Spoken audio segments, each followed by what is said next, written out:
આજના ઊંડાણપૂર્વક વિશ્લેષણમાં સ્વાગત છે. આજે આપણે એક બહુ જ રસપ્રદ અને સાચું કહું તો થોડા આશ્ચર્યજનક વિષય પર ચર્ચા કરવાના છીએ. હા, આશ્ચર્યજનક તો ખરો જ. બિલકુલ, કારણ કે આજના આપણા સત્રનો આધાર એક એવો ઐતિહાસિક અને આધ્યાત્મિક સ્ત્રોત છે જે 2.5 સદીઓ જૂનો છે, પણ છતાં આજના આધુનિક માનવ મનની સૌથી જટિલ સમસ્યાઓનો ઉકેલ આપે છે. ચોક્કસ. આ સ્ત્રોત છે વચનામૃત, ગઢડા પ્રથમ 15, જેને આપણે the persistence of the single minded devotee એટલે કે એકનિષ્ઠ ભક્તની અડગતા તરીકે ઓળખી શકીએ. તો ચાલો આને સમજીએ. સામાન્ય રીતે જ્યારે કોઈ આધ્યાત્મિક લખાણની વાત થાય ત્યારે મોટાભાગના લોકો એમ માની લે છે કે તેમાં માત્ર પૂજા પાઠ કે કર્મકાંડની વાતો હશે. હા, લોકો તરત જ એને ધાર્મિક વિધિઓ સાથે જોડી દેતા હોય છે. બરાબર. પરંતુ આ સ્ત્રોત એકદમ અલગ છે. આ કોઈ સામાન્ય ધાર્મિક ઉપદેશ નથી, પણ માનવ મન, તેની એકાગ્રતા અને કોઈ પણ ધ્યેય પ્રાપ્તિ વચ્ચે આવતા આંતરિક સંઘર્ષોનો સામનો કરવા માટેની એક અદ્ભુત મનોવૈજ્ઞાનિક માર્ગદર્શિકા છે. આ બાબત ખરેખર નોંધપાત્ર છે. આજના આ સત્રનો મુખ્ય ઉદ્દેશ એ જ સમજવાનો છે કે આપણા મનની એકાગ્રતા અને ધ્યાનમાં નિરંતરતા કેવી રીતે જાળવવી. આ સ્ત્રોત આપણને શીખવે છે કે ધ્યાન કરવા માટે માત્ર શાંત વાતાવરણ નહીં, પરંતુ એક વિશિષ્ટ પ્રકારની હિંમતની જરૂર પડે છે. હિંમતની જરૂર પડે છે. હા, આંતરિક સંઘર્ષો છતાં ક્યારેય હાર ન માનવાની માનસિકતા કેવી રીતે કેળવવી તે આમાં બહુ જ ઊંડાણથી સમજાવવામાં આવ્યું છે. અને આ બધું સમજવા માટે આપણે સૌથી પહેલાં તે ઐતિહાસિક સમયમાં, તે વાતાવરણમાં જવું પડશે જ્યાં આ જ્ઞાન પહેલીવાર પીરસવામાં આવ્યો હતો. તે સમય અને સ્થળની કલ્પના કરવી જ પોતાનામાં એક ધ્યાન સમાન છે. તો ચાલો શ્રોતાઓને એ સમયમાં લઈ જઈએ. કલ્પના કરો કે તારીખ છે સંમત 1876ના માગશર વદી ત્રીજ. સ્થળ છે ગુજરાતના ગઢડા ગામની મધ્યમાં આવેલો દાદા ખાચરનો દરબાર. શિયાળાની એ શાંત સાંજ છે. એકદમ. એક અત્યંત પવિત્ર અને ગંભીર વાતાવરણ છે. શ્રીજી મહારાજ સંપૂર્ણ શ્વેત વસ્ત્રો ધારણ કરીને સભામાં વિરાજમાન છે. તેમની સમક્ષ દેશ વિદેશથી આવેલા અનેક હરિભક્તો અને સાધુઓની સભા ભરાઈને બેઠી છે. જરા વિચારો, એ જમાનામાં જ્યારે વાહન વ્યવહારની કોઈ જ સુવિધા ન હતી. હા, કોઈ ટ્રેન કે બસ નહોતી. સાચી વાત. ત્યારે લોકો મહિનાઓ સુધી ચાલીને, અનેક કષ્ટો વેઠીને માત્ર આ એક સભામાં બેસવા માટે આવતા હતા. શ્વેત વસ્ત્રોની તે અદ્ભુત શાંતિ અને સભાની તે ગંભીરતા વચ્ચે જે પ્રશ્નોત્તરી અને ચર્ચા શરૂ થાય છે, તે આજના આપણા વિશ્લેષણનો પાયો છે. આ ઐતિહાસિક દ્રશ્યનું વર્ણન જ એ સમજાવવા માટે પૂરતું છે કે આ જ્ઞાન મેળવવા માટે લોકોમાં કેટલી તીવ્ર ઈચ્છા હશે. અને આ સભામાં જે સૌથી પહેલો અને સૌથી પ્રભાવશાળી મુદ્દો મૂકવામાં આવ્યો તે હતો શરત-રહિત સમર્પણ, એટલે કે અનકન્ડિશનલ સરેન્ડર. સ્ત્રોતમાં બહુ સ્પષ્ટ શબ્દોમાં કહેવામાં આવ્યું છે કે સાચા ભક્તના હૈયામાં કેવી હિંમત હોવી જોઈએ. એ હિંમત છે કે ભગવાન તથા સંત તે મને જે વચન કહેશે તેમ જ મારે કરવું છે. અહીં સૌથી રસપ્રદ બાબત એ છે કે અહીં શરતી સ્વીકૃતિને કોઈ સ્થાન નથી. કોઈ ભૂલથી પણ એમ ન કહી શકે કે આટલું વચન મારાથી મનાશે અને આટલું નહીં મનાય. એટલે 100% સમર્પણ. પણ અહીં એક પ્રશ્ન થાય. જ્યારે આપણે અનકન્ડિશનલ સરેન્ડર અથવા શરત-રહિત સમર્પણની વાત કરીએ તો આજના સમયમાં એ થોડું જોખમી નથી લાગતું? કેમ જોખમી? કારણ કે આપણે એવા યુગમાં જીવીએ છીએ જ્યાં દરેક વસ્તુને તર્કની એરણે ચડાવવામાં આવે છે. આપણે બધું જ પ્રશ્ન કરીએ છીએ.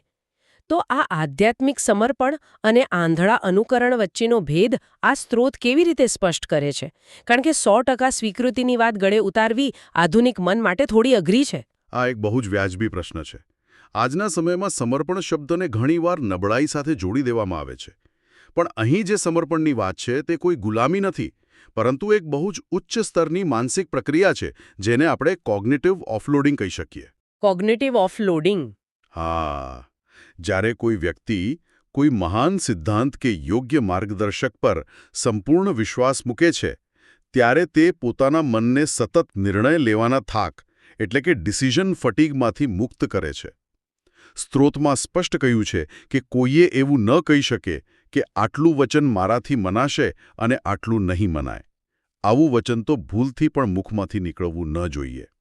આ શરતી સ્વીકૃતિને નકારવાનું કારણ એ છે કે આપણો અહંકાર હંમેશા પોતાના બચાવ માટે છટકબારીઓ શોધતો હોય છે. વાહ, આ છટકબારીઓવાળી વાત બહુ જ સચોટ છે. કારણ કે આપણે રોજિંદા જીવનમાં પણ હંમેશા બુફે સિસ્ટમ જેવો જ અભિગમ રાખીએ છીએ. Buffet system? હા, જુઓ, ભલે તે ડાયટિંગ હોય, જીમ જવાનું હોય કે પછી કોઈ આધ્યાત્મિક નિયમ હોય. આપણને જે નિયમો અનુકૂળ આવે, જે પાળવામાં આપણને મજા આવે કે સરળતા રહે, તે આપણે તરત સ્વીકારી લઈએ છીએ. પણ જે થોડા કઠિન લાગે, જેમાં થોડો પરસેવો પાડવો પડે કે મનને મારવું પડે, તેને આપણે આપણી સગવડ મુજબ નજરઅંદાજ કરી દઈએ છીએ. બિલકુલ સાચી વાત. આપણે જાતે જ આપણા નિયમોમાં કાપકૂપ કરી લઈએ છીએ. અને આ જ કાપકૂપ આપણને આપણા અંતિમ લક્ષ્ય સુધી પહોંચવા દેતી નથી. શરતરહિત સમર્પણ એ અહંકારને બાજુ પર મૂકવાની પ્રક્રિયા છે.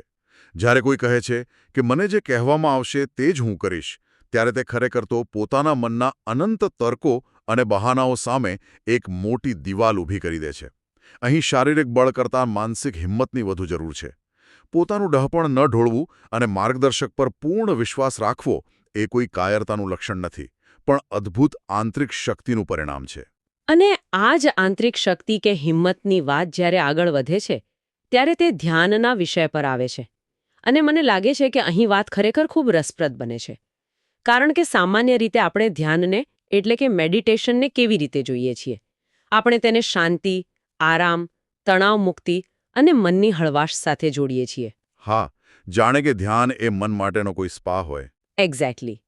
આંખો બંધ કરીને બેસવું અને એકદમ હળવા થઈ જવું. પરંતુ આ સ્ત્રોતમાં ભગવાનની મૂર્તિને હૃદયમાં ધારવા માટે એટલે કે ધ્યાન કરવા માટે એક બહુ જ અલગ અને વજનદાર શબ્દ વાપરવામાં આવ્યો છે. શૂરવીરપણું. હા, શૂરવીરપણું એટલે કે બહાદુરી કે પરાક્રમ. ધ્યાન અને શૂરવીરતા આ બંને શબ્દો સામાન્ય રીતે એકસાથે ક્યારેય સાંભળવા નથી મળતા. આ જ આ સ્ત્રોતની વિશિષ્ટતા છે. તે ધ્યાનને એક નિષ્ક્રિય પ્રક્રિયા તરીકે નથી જોતો, પણ એક અત્યંત સક્રિય અને સંઘર્ષપૂર્ણ પ્રક્રિયા તરીકે જુએ છે. બરાબર છે. પણ ધ્યાન માટે શૂરવીરતા કેમ જોઈએ? શાંતિથી બેસવામાં કેવી બહાદુરી? આ વાતની પાછળનું કારણ સમજવા જેવું છે. સ્ત્રોત એ હકીકતને સ્વીકારે છે કે મન એ કોઈ સહેલાઈથી કાબૂમાં આવતું સાધન નથી. આંખો બંધ કરતાની સાથે જ મન આખી દુનિયાની સફરે નીકળી પડે છે. સ્ત્રોતમાં બહુ જ સુંદર રીતે કહ્યું છે કે મૂર્તિ ધારતા ધારતા જો ન ધરાય તો પણ કાયર ન થાય અને નિત્ય નવી શ્રદ્ધા રાખે. આ વાક્યમાં એક આખું મનોવિજ્ઞાન છુપાયેલું છે. જો આની પરસંભાર વિજ્ઞાનને સમજીએ તો આ ખરેખર એક માનસિક યુદ્ધ છે. જ્યારે પણ કોઈ વ્યક્તિ એકાગ્ર થવાનો પ્રયાસ કરે છે, ત્યારે તેનું પોતાનું જ મન તેનો સૌથી મોટો વિરોધી બની જાય છે. ધ્યાન તૂટે છે, વિચારો ભટકે છે. આવા સમયે મોટાભાગના લોકો નિરાશ થઈ જાય છે. તેઓ પોતાની જાતને કોસવા લાગે છે કે મારાથી આ નહીં થાય, મારું મન બહુ ચંચળ છે. હા, લોકો તરત જ ગિવઅપ કરી દે છે. બિલકુલ. આ જે હાર માની લેવાની વૃત્તિ છે, તેને જ અહીં કાયરતા કહેવામાં આવી છે. શૂરવીર એ નથી જે ક્યારેય પડતો નથી, પણ શૂરવીર એ છે જે 1000 વાર પડ્યા પછી પણ ફરી ઊભો થવાની હિંમત રાખે છે. દરરોજ એક નવી ઊર્જા અને વિશ્વાસ સાથે મન પર કાબૂ મેળવવાનો પ્રયાસ કરવાનો છે. આ વાતને વધુ સ્પષ્ટ કરવા માટે નિત્ય નવી શ્રદ્ધાનો ખ્યાલ બહુ જ મદદરૂપ થાય છે. જો આને આપણે એક રમતવીર એટલે કે એથ્લીટના ઉદાહરણથી સમજીએ તો વાત એકદમ સ્પષ્ટ થઈ જશે. ધારો કે કોઈ ક્રિકેટર ગઈકાલની મેચમાં 0 પર આઉટ થઈ ગયો. હા, 0 પર પવેલિયન ભેગો થઈ ગયો. હા, જો તે એ જ નિરાશા અને નિષ્ફળતાનો બોજ લઈને આજના પ્રેક્ટિસ સેશનમાં જશે તો તે ક્યારેય સારું રમી શકશે નહીં. તેણે ગઈકાલને ભૂલીને આજે પિચ પર એકદમ નવી ઊર્જા અને નવા આત્મવિશ્વાસ સાથે ઉતરવું પડે છે. બસ આ જ રીતે ગઈકાલે ધ્યાનમાં નિષ્ફળતા મળી હોય, મન બહુ ભટક્યું હોય, તો પણ આજે જ્યારે બેસીએ ત્યારે જાણે ગઈકાલનું કંઈ યાદ જ નથી એવી એક નિત્ય નવી શ્રદ્ધા સાથે ફરીથી પ્રયાસ કરવાનો છે. આ રોજ એક નવી લડાઈ લડવા જેવું છે. આ ઉદાહરણ એકદમ સચોટ છે. ધ્યાન કરતી વખતે ગઈકાલની નિરાશાને કેરી ફોરવર્ડ કરવાની નથી. અને આ માનસિક યુદ્ધમાં જે સૌથી મોટો અને ખતરનાક દુશ્મન છે, તેનો ઉલ્લેખ પણ સ્ત્રોતમાં બહુ જ સ્પષ્ટ રીતે કરવામાં આવ્યો છે. ભૂંડા ઘાટ સંકલ્પ. હા, ભૂંડા ઘાટ સંકલ્પ એટલે કે નકારાત્મક, ખરાબ અથવા વિચલિત કરનારા વિચારો.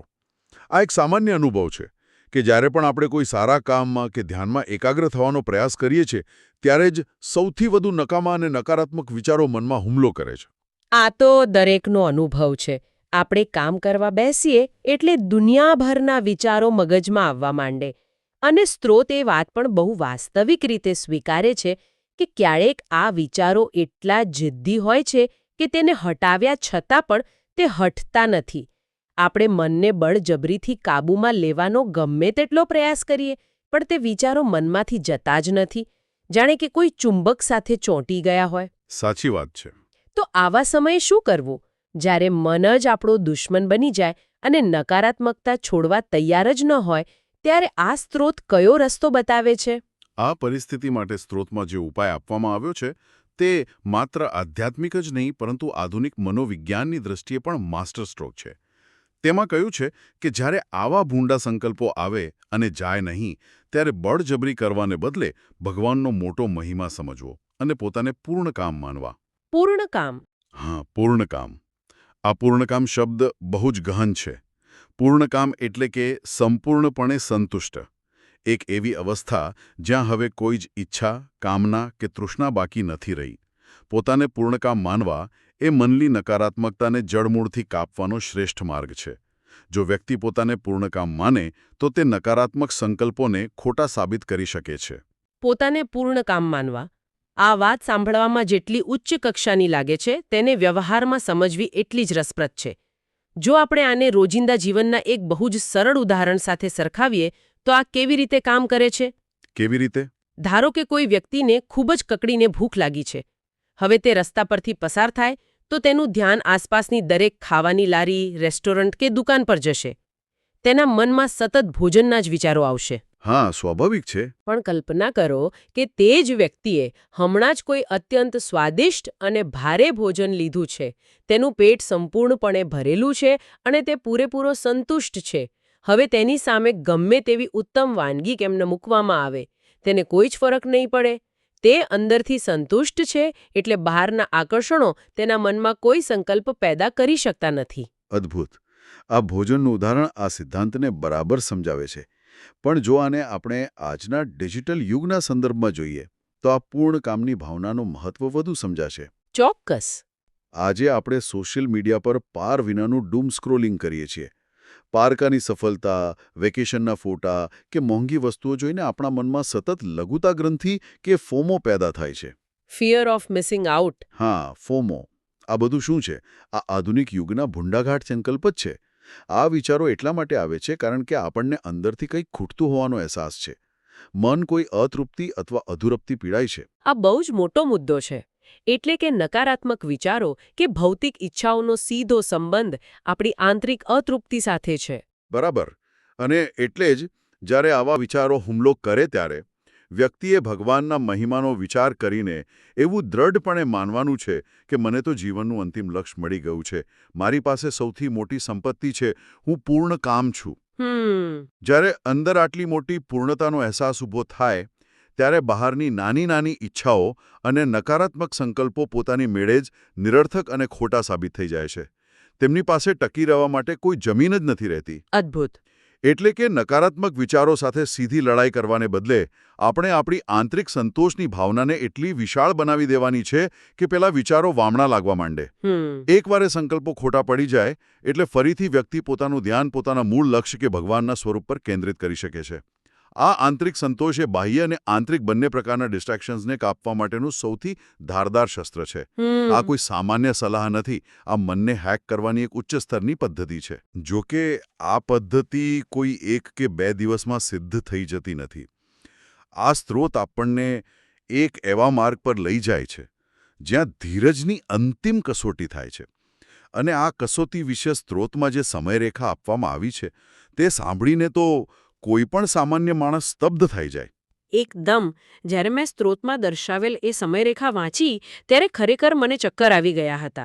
તેમાં લખ્યું છે કે ભગવાનનું સ્વરૂપ હૃદયમાં ધારતા ધારતા 10 વર્ષ થાય, 20 વર્ષ થાય, 25 વર્ષ થાય અથવા 100 વર્ષ થાય. આટલો લાંબો સમય લાગે તો પણ કાયર થઈને ભગવાનનું સ્વરૂપ ધારવાનું છોડી દેવું જોઈએ નહીં. 1 મિનિટ 10 કે 20 વર્ષ નહીં, પૂરા 100 વર્ષ. હા, 100 વર્ષ. આજના સમયમાં જ્યારે ઇન્ટરનેટનું કોઈ પેજ ખોલવામાં 10 સેકન્ડ વધારે લાગે તો આપણે અકળાઈ જઈએ છીએ. ત્યાં મનની એકાગ્રતા માટે 100 વર્ષની રાહ. આ તો કલ્પના બહારની વાત છે. જો આપણે આને મોટા ચિત્ર સાથે જોડીએ તો આજના ઇન્સ્ટન્ટ ગ્રેટિફિકેશનના યુગમાં આ ધીરજ સમજવી ખરેખર અઘરી છે. આપણે એવા સમાજમાં જીવીએ છીએ જ્યાં દરેક વસ્તુ ઇન્સ્ટન્ટ જોઈએ છે. ઇન્સ્ટન્ટ નૂડલ્સ, ઇન્સ્ટન્ટ મેસેજિંગ અને ઇન્સ્ટન્ટ સફળતા. પણ મનની શાંતિ, એકાગ્રતા અને આધ્યાત્મિક સિદ્ધિ એ કોઈ માઇક્રોવેવમાં બનતી વસ્તુ નથી. 100 વર્ષની વાત કરીને સ્રોત ખરેખર તો આપણને સમયના બંધનમાંથી મુક્ત કરે છે. આ વાત બહુ રસપ્રદ છે. 100 વર્ષ એટલે તો આખું એક જીવનકાળ થઈ ગયું. એટલે કે આખું જીવન પ્રયાસ કરવા છતાં જો સંપૂર્ણ એકાગ્રતા ન મળે તો પણ નિરાશ નથી થવાનું. અને વાત માત્ર એક જીવનકાળ પર અટકતી પણ નથી. સ્રોતમાં તરત જ શ્રીકૃષ્ણ ભગવાને ગીતામાં કહેલા એક શ્લોકનો સંદર્ભ આપવામાં આવ્યો છે. અનેક જન્મ સંસિદ્ધસ્ત તતો યાતિ પરામ ગતિમ. એટલે કે કોઈ એક જન્મમાં નહીં પરંતુ અનેક જન્મોની સિદ્ધિ પછી જ પરમગતિ પ્રાપ્ત થાય છે. અનેક જન્મો સુધી સતત પ્રયાસ કર્યા પછી જ વ્યક્તિ એ ઉચ્ચ અવસ્થાને પામે છે. આ અનેક જન્મોનો ખ્યાલ કોઈને ડરાવવા માટે નથી, પણ નિરાશાને દૂર કરવા માટે છે. આ દ્રષ્ટિકોણ ખરેખર વિચારવા જેવો છે. ક્યાં આજની આપણી 2-5 મિનિટમાં પરિણામ મેળવવાની લાલસા અને ક્યાં આ અનેક જન્મોનો વિશાળ દ્રષ્ટિકોણ. જ્યારે વ્યક્તિ એ સમજે છે કે આ યાત્રા તો જન્મો જન્મની છે, ત્યારે તેના મનમાંથી પરિણામની ઉતાવળ, ધીરજનો અભાવ અને નાની નિષ્ફળતાઓથી મળતી હતાશા બધું જ ગાયબ થઈ જાય છે. જો લક્ષ્ય અનેક જન્મો પછી મળવાનું છે તો પછી આજે સાંજ સુધીમાં પરિણામ ન મળ્યું તેનો શોક શા માટે કરવો? આ વિચારધારા વ્યક્તિને ફક્ત અને ફક્ત પોતાના આજના પ્રયાસ પર ધ્યાન કેન્દ્રિત કરવામાં મદદ કરે છે. આ જ આ સ્ત્રોતનું હાર્દ છે. પ્રયાસ અને પરિણામ વચ્ચેના સમયગાળાને અલગ પાડી દેવો. અને સ્ત્રોતના અંતમાં એ જ કહેવામાં આવ્યું છે કે જે વ્યક્તિ આવી અખૂટ ધીરજ, રોજ નવી શ્રદ્ધા, શૂરવીરપણું અને અડગતા સાથે વર્તે છે તેને જ એકાંતિક ભક્ત કહેવામાં આવે છે. એકાંતિક ભક્ત એટલે એવો ભક્ત જેનું લક્ષ્ય અડગ છે અને તે પોતાના માર્ગમાંથી ક્યારેય વિચલિત થતો નથી, પછી ભલે ગમે તેટલો લાંબો સમય કેમ ન લાગે. તો આખી ચર્ચાના અંતે આ બધાનો સારાંશ શું છે? આ ઐતિહાસિક સભા, આ ઊંડી ફિલસૂફી, આ માનસિક યુદ્ધની વાતો, આ બધાનો અર્થ શું છે? આ બધું આજના સમયમાં સાંભળનાર માટે કેમ મહત્વનું છે? કારણ કે આ સિદ્ધાંતો માત્ર ધાર્મિક કે આધ્યાત્મિક માળખા પૂરતા સીમિત નથી. આ સિદ્ધાંતો માનવ મનના મૂળભૂત સ્વભાવ સાથે જોડાયેલા છે. ભલે કોઈ વ્યક્તિ આધ્યાત્મિક માર્ગ પર હોય, કોઈ નવું અને અઘરું કૌશલ્ય શીખવાનો પ્રયાસ કરી રહી હોય, પોતાની કારકિર્દીમાં કોઈ મોટા લક્ષ્યને પામવા માંગતી હોય કે પછી કોઈ મોટી બીમારી સામે લડી રહી હોય, આ સ્ત્રોતની ફિલસૂફી દરેક જગ્યાએ માર્ગદર્શક બની શકે છે. આ વાત સાથે અસહમત થવું અશક્ય છે. આજના સમયમાં જ્યાં માહિતીનો અતિરેક છે અને આસપાસ પાર વિનાના વિક્ષેપો છે, ત્યાં કેવી રીતે મક્કમ રહેવું ત્યાંમાંથી શીખી શકાય છે. આપણે જોયું કે સૌથી પહેલાં તો શરત રહિત સમર્પણ હોવું જોઈએ. પોતાના લક્ષ્ય અને માર્ગદર્શક પ્રત્યે કોઈ પણ બહાના વગરની શ્રદ્ધા. બરાબર છે. બીજું ધ્યાનમાં કે કામમાં ગમે તેટલી નિષ્ફળતાઓ મળે તો પણ કાયર થયા વગર દરરોજ સવારે એક એથ્લીટની જેમ નિત્ય નવી શ્રદ્ધા સાથે ફરીથી મેદાનમાં ઉતરવું જોઈએ. અને ત્રીજું, જ્યારે પણ મનમાં નકારાત્મકતા આવે અથવા બહારના આકર્ષણો ધ્યાનભંગ કરવાનો પ્રયત્ન કરે, ત્યારે પોતાને પૂર્ણકામ માનીને, એટલે કે પોતાના લક્ષ્યની મહાનતા અને આંતરિક સંતોષને જાગૃત કરીને એ નકારાત્મક વિચારોને જડમૂળથી હરાવતા શીખવું જોઈએ. આ એક એવી માનસિક શિસ્ત છે જે કોઈ પણ ક્ષેત્રમાં અડગતા આપે છે. અને ચોથી અને સૌથી મોટી વાત છે ધીરજ. 10, 20, 25 કે 100 વર્ષની ધીરજ. આપણે એવી દુનિયામાં છીએ જ્યાં બધું ઝડપથી બદલાય છે. પણ મનની એકાગ્રતા, સ્વભાવમાં પરિવર્તન અને સાચી સિદ્ધિ રાતોરાત નથી મળતી. આ ધીરજ જ આપણને આપણા માર્ગ પર ટકાવી રાખે છે. આજના આ સત્રમાં આપણે જે વચનામૃતનો સ્ત્રોત પર ચર્ચા કરી છે, તેણે ખરેખર માનવ મનની સંકુલતાને અને તેના ઉકેલોને બહુ જ સરળ રીતે આપણી સામે મૂક્યા છે. અને આ સમગ્ર ચર્ચાના અંતે આ બધી જ બાબતો અને ખાસ કરીને અનેક જન્મોને ધીરજવાળી વાતને ધ્યાનમાં રાખીને એક બહુ જ ઊંડો વિચાર મારા મનમાં આવે છે. આ એક મહત્વપૂર્ણ પ્રશ્ન ઊભો કરે છે. એવો તે કયો પ્રશ્ન છે જે આટલી લાંબી ચર્ચા પછી ઊભો થાય છે? પ્રશ્ન એ છે કે જો ભગવદ્ ગીતા અને આજના આ ઐતિહાસિક સ્ત્રોત મુજબ મનની અંતિમ એકાગ્રતા અને પૂર્ણ સિદ્ધિ પ્રાપ્ત કરવામાં અનેક જન્મો એટલે કે અનેક જન્મ સંસિદ્ધ જેટલો લાંબો સમય લાગી શકે છે, તો પછી આપણે આપણા રોજિંદા જીવનમાં મળતી નાની નાની નિષ્ફળતાઓથી આટલા જલ્દી નિરાશ કેમ થઈ જઈએ છીએ?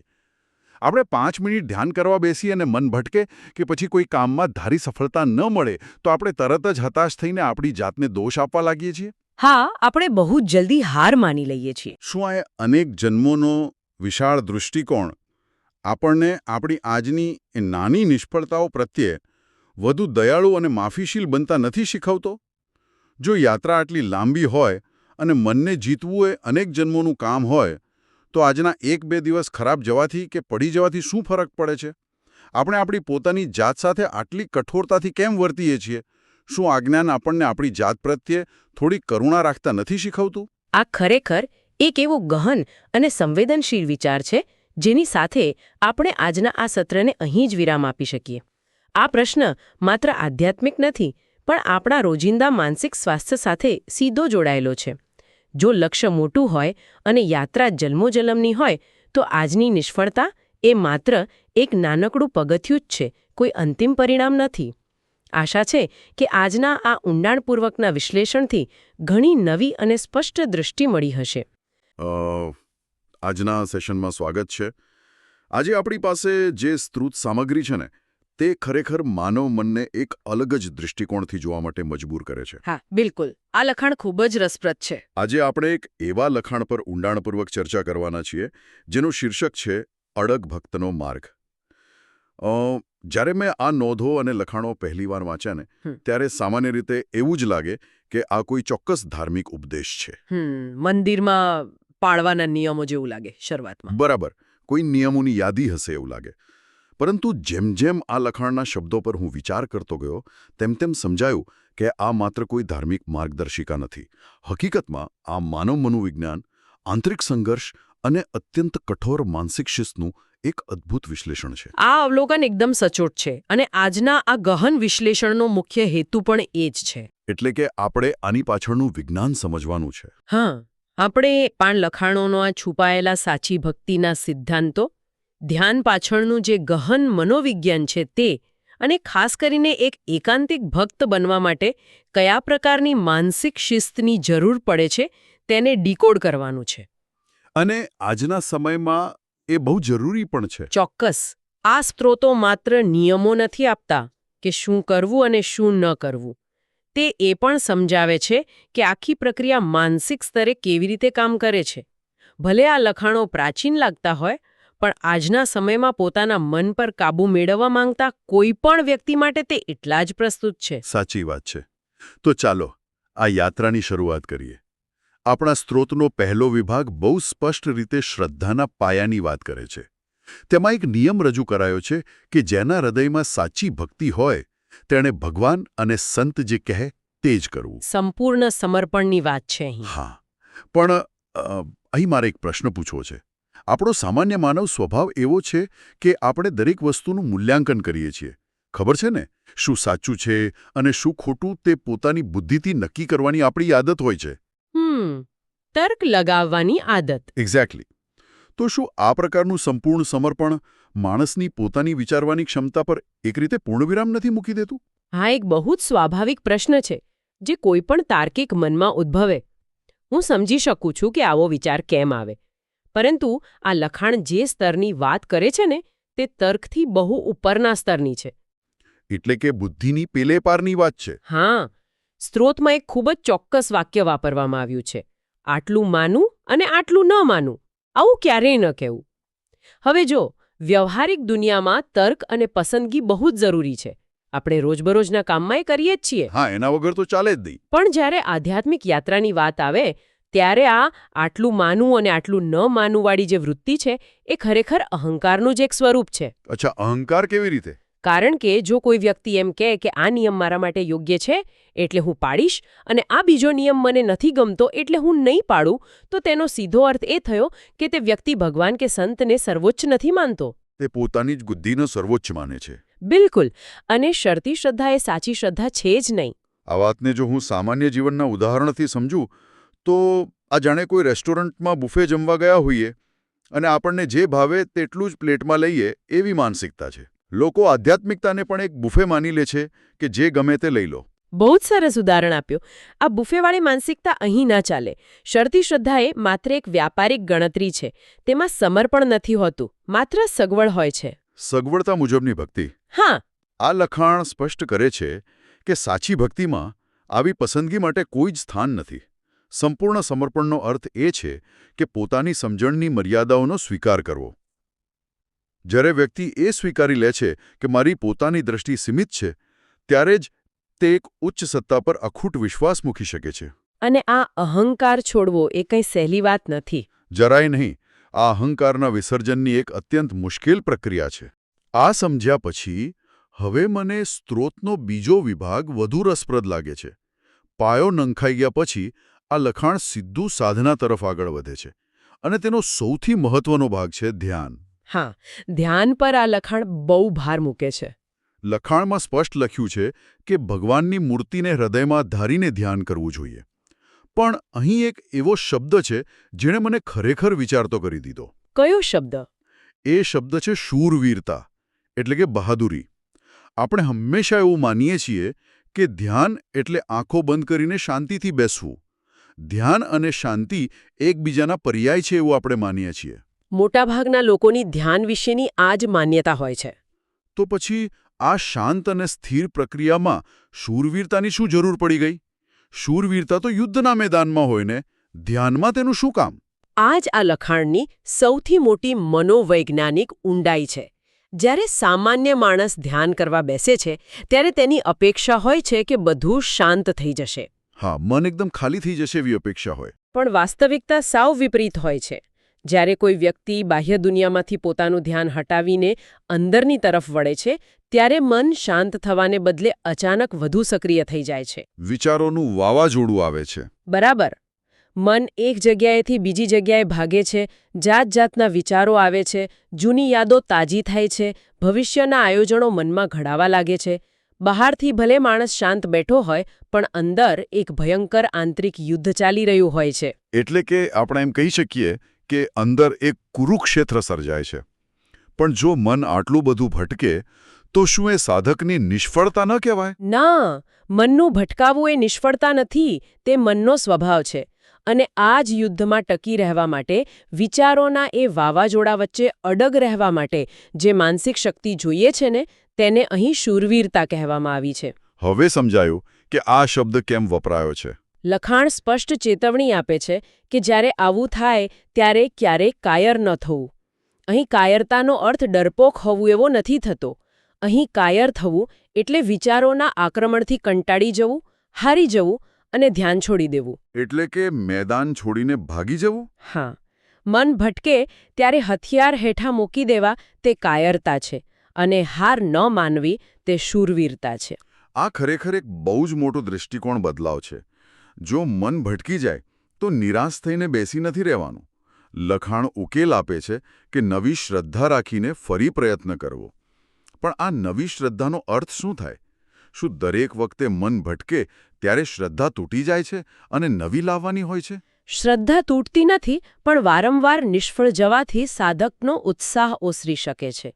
નવી શ્રદ્ધાનો અર્થ એ છે કે દરેક વખતે જ્યારે મન ભટકે અને વ્યક્તિ તેને પાછું લાવે ત્યારે તેણે ભૂતકાળની એ નિષ્ફળતાનો ભાર મન પર નથી રાખવાનો. એટલે ફ્રેશ સ્ટાર્ટ કરવાનું. એક્ઝેક્ટલી. કોઈ અપરાધભાવ વિના એકદમ નવી ઊર્જા અને તાજગી સાથે ફરીથી એ જ મૂર્તિ પર ધ્યાન કેન્દ્રિત કરવાનું છે, જાણે કે કંઈ થયું જ ન હોય. પણ આ તો બહુ થકવી નાખનારું કામ છે. છે જ. આ સતત ચાલતી પ્રક્રિયા છે જે જબરદસ્ત ધીરજ અને અદમ્ય સાહસ માંગી લે છે. આ પ્રક્રિયામાં થાક્યા વગર સતત ઊભા થવું એ જ સાચી શૂરવીરતા છે. આ મુદ્દો આપણને સ્ત્રોતના ત્રીજા વિભાગ તરફ લઈ જાય છે, જે મને લાગે છે કે કદાચ આખી ચર્ચાનો સૌથી સંવેદનશીલ ભાગ છે. હા, નકારાત્મક વિચારોવાળો ભાગ. બરાબર. મન ભટકે અને સામાન્ય દુનિયાવી વિચારો આવે તે તો આપણે સમજ્યા, પણ ક્યારેક એવું પણ બને છે કે ધ્યાનમાં બેઠા હોઈએ અને મનમાં એકદમ નકારાત્મક, અત્યંત ખરાબ અથવા અયોગ્ય સંકલ્પો આવવા લાગે. આવું ઘણા લોકો સાથે થાય છે. અને પવિત્ર જગ્યાએ બેઠા હોઈએ, પવિત્ર વિચાર કરવાનો પ્રયાસ કરતા હોઈએ અને ત્યારે આવા ખરાબ વિચારો આવે તો કોઈ પણ વ્યક્તિ અંદરથી ડરી જાય અથવા પોતાની જાતને દોષિત માનવા લાગે કે મારા મનમાં આવું કેમ આવ્યું? આવા સમયે શું કરવું જોઈએ? શું આવા વિચારોને પરાણે દબાવી દેવા જોઈએ? વિચારોને દબાવવાનો પ્રયાસ હંમેશા નિષ્ફળ જાય છે. આ મનોવિજ્ઞાનનો નિયમ છે. કારણ કે તમે જે વિચારને રોકવાનો જેટલો વધુ પ્રયાસ કરો, તેટલા જ વધુ બળથી તે પાછો ફરે છે. તો પછી આનો ઉકેલ શું છે? આ લખાણ તેનો એક ખૂબ જ સુંદર અને વ્યવહારુ ઉકેલ આપે છે. તેમાં 2 મુખ્ય બાબતો સૂચવવામાં આવી છે. પહેલું, ભગવાનનો મહિમા સમજવો અને બીજું, પોતે ભગવાનના આશ્રિત છીએ તેવી દૃઢ માન્યતા રાખવી. આ આશ્રિત શબ્દ પર મારે થોડું વધારે ધ્યાન આપવું છે. આશ્રિત એટલે કોઈના આશ્રયમાં રહેવું અથવા કોઈના પર નિર્ભર હોવું. હા, શરણાગતિ સ્વીકારવી. પણ અહીં મને એક શંકા થાય છે. જો કોઈ વ્યક્તિ એવું માની લે કે હું તો આશ્રિત છું, બધું ભગવાન કરે છે, તો શું તે પોતાના મનની અને પોતાના વિચારોની જવાબદારીમાંથી છટકી રહ્યો નથી? આ ભાવના ખરાબ વિચારો સામે લડવામાં કેવી રીતે મદદ કરે? આ પ્રશ્ન ખૂબ જ ઊંડો છે. ઉપરછલ્લી રીતે જોતા આપણને એવું જ લાગે કે આશ્રિત હોવું એટલે પોતાની જવાબદારીમાંથી ભાગી જવું. પણ હકીકતમાં આ એક અત્યંત સક્રિય અને પાવરફુલ માનસિક પ્રક્રિયા છે. કેવી રીતે? જુઓ, જ્યારે કોઈ વ્યક્તિ પોતાના અહંકારથી જોડાયેલો હોય છે, ત્યારે તે માને છે કે હું જ મારા બધા વિચારોનો સર્જક છું. આથી જ્યારે ધ્યાનમાં કોઈ સારો વિચાર આવે, ત્યારે તેને ગર્વ થાય છે કે વાહ, હું કેવો પવિત્ર છું. અને જ્યારે ખરાબ વિચાર આવે ત્યારે? ત્યારે તેને ભયંકર અપરાધભાવ થાય છે. તેને લાગે છે કે મારા મનમાં આવું ખરાબ કેવી રીતે આવી શકે? હું કેટલો પાપી છું. અને આ અપરાધભાવ તેને અંદરથી તોડી નાખે છે, તેની આધ્યાત્મિક યાત્રા ત્યાં જ અટકાવી દે છે. એટલે કે વ્યક્તિ પોતાના વિચારો સાથે એકરૂપ થઈ જાય છે. તે વિચાર અને પોતાની જાતને એક જ માની લે છે. બિલકુલ, આ જ સૌથી મોટી ભૂલ છે. પરંતુ જ્યારે સાધક પોતાને ભગવાનનો આશ્રિત માને છે, ત્યારે તે પોતાની જાતને એક અલગ દૃષ્ટિકોણથી જુએ છે. તે પોતાની જાતને વિચારોથી અલગ કરી શકે છે. હા, તે સમજે છે કે હું તો માત્ર એક શરણાગત જીવ છું. આ ખરાબ વિચારો એ મારા સાચા સ્વભાવનો ભાગ નથી, પણ તે માત્ર મનનો મેલ છે જે સપાટી પર આવી રહ્યો છે. આ માન્યતા દ્વારા તે એ ખરાબ વિચારોને પોતાના માનવાને બદલે તેને ખોટા ગણી શકે છે. આ વાત ખરેખર અદ્ભુત છે. લખાણ પણ એ જ કહે છે કે તે વિચારોને ખોટા ગણવા. ખોટા ગણવા એટલે તેની સાથે લડાઈ નથી કરવાની. તેને પરાણે રોકવાના નથી. માત્ર તેને પોતાની ઓળખનો હિસ્સો માનવાનો ઇનકાર કરવાનો છે. સાચી વાત. એકવાર વ્યક્તિએ ખરાબ વિચારને ખોટો ગણી લે એટલે તે વિચારની તાકાત ત્યાં જ ખતમ થઈ જાય છે. આ પ્રક્રિયા સાધકને અપરાધ ભાવના મોટા બોજમાંથી મુક્ત કરે છે. અને આ જ કારણ છે કે આખી પ્રક્રિયાને શૂરવીરતા સાથે જોડવામાં આવી છે. પોતાના જ મનની અંધારી બાજુનો સામનો કરવો, અત્યંત ખરાબ વિચારોને આંખ સામેથી પસાર થવા દેવા અને છતાં વિચલિત ન થવું, એ સાચા અર્થમાં બહાદુરી છે. બિલકુલ. આ આશ્રિત હોવાની ભાવના વ્યક્તિને એક અદૃશ્ય કવચ પૂરું પાડે છે, જેથી ખરાબ વિચારો તેના આત્મવિશ્વાસને કે તેની શ્રદ્ધાને જરા પણ નુકસાન પહોંચાડી ન શકે. આ બધી વાત સાંભળવામાં અને સમજવામાં ખૂબ જ પ્રેરણાદાયક છે. પરંતુ વાસ્તવિક જીવનમાં જ્યારે આનો અમલ કરવાનો આવે ત્યારે એક બહુ મોટો પ્રશ્ન ઊભો થાય છે. સમયનો પ્રશ્ન? હા, આ બધું કેટલો સમય કરવાનું? અને અહીં આપણા સ્ત્રોતનો ચોથો વિભાગ આવે છે, જે સમયમર્યાદા અને અખૂટ ધીરજની વાત કરે છે. આજકાલ લોકો પાસે ધીરજ બહુ ઓછી હોય છે. એ જ તો વાત છે. અત્યારના સમયમાં આપણે કોઈ પણ કામ શરૂ કરીએ એટલે તરત જ પૂછીએ છીએ કે પરિણામ ક્યારે મળશે. ઇન્સ્ટન્ટ ગ્રેટિફિકેશનનો જમાનો છે. પણ મહારાજે અહીં જે સમય મર્યાદા કહી છે તે કોઈપણ સામાન્ય માણસને ચોંકાવી શકે તેવી છે. હા, કારણ કે તે આજના આ પરિણામલક્ષી સમાજની માનસિકતાથી બિલકુલ વિપરીત છે. લખાણ કહે છે કે ધ્યાન અને સાધનામાં કદાચ 10 વર્ષ, 20 વર્ષ, 25 વર્ષ અથવા તો 100 વર્ષ પણ લાગી શકે. 100 વર્ષ એટલે કે આખું એક જીવન. હા, આખું જીવન પસાર થઈ જાય. અને છતાં સૌથી મહત્વની સૂચના એ છે કે જો આટલો સમય લાગે તો પણ ધ્યાન છોડવું નહીં. આપણે જોઈએ છીએ કે સામાન્ય રીતે કોઈ પણ વ્યક્તિ 2-4 દિવસ યા 1-2 મહિના ધ્યાન કરે અને જો તેને કોઈ શાંતિનો અનુભવ ન થાય યા કોઈ ચમત્કાર ન દેખાય તો તે એવું માની લે છે કે આ પદ્ધતિ જ ખોટી છે અથવા મારા માટે નથી. આવું બહુ સામાન્ય છે. લોકો બહુ જલ્દી હાર માની લે છે. તો પછી આટલી લાંબી ધીરજ કઈ રીતે રાખી શકાય? આ પ્રશ્નનો ઉત્તર આપવા માટે જ સ્ત્રોતમાં ભગવદ્ ગીતાનો એક અદ્ભુત સંદર્ભ ટાંકવામાં આવ્યો છે. ભગવાને ગીતામાં કહ્યું છે કે ઘણા જન્મોની સાધના પછી આત્મા પરમગતિ પ્રાપ્ત કરે છે. આ વાક્ય આધ્યાત્મિક યાત્રાનું મોટું ચિત્ર રજૂ કરે છે. એટલે કે અહીં વાત માત્ર આ એક જીવનના 100 વર્ષ પૂરતી સીમિત નથી, આ તો અનેક જન્મોની યાત્રાની વાત થઈ રહી છે. બિલકુલ. આ સમયરેખા સ્પષ્ટ દર્શાવે છે કે માનસિક શિસ્ત અને સાચી ભક્તિ એ કોઈ શોર્ટકટ નથી. આ કોઈ 10 દિવસનો કોર્સ નથી કે પતી જાય અને પરિણામ મળી જાય. તો આ મોટું ચિત્ર જોવાથી શું ફાયદો થાય? જ્યારે કોઈ વ્યક્તિ આ મોટા ચિત્રને સમજી લે છે ને, ત્યારે તેની દૈનિક નિરાશાઓ અને ઉતાવળ દૂર થઈ જાય છે. જો કોઈને ખબર હોય કે આ યાત્રા જન્મો સુધી ચાલવાની છે, તો કોઈ એક દિવસે ધ્યાન ન લાગે અથવા કોઈ એક અઠવાડિયું ખરાબ વિચારો આવે તો તે હતાશ થતો નથી.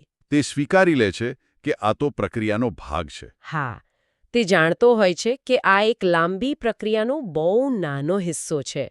આ વિશાળ દ્રષ્ટિકોણ માણસને અનંત ધીરજ આપે છે અને તેને રોજબરોજની નાની નિરાશાઓથી બચાવે છે. આ ખરેખર એક જબરદસ્ત માઇન્ડસેટ શિફ્ટ છે.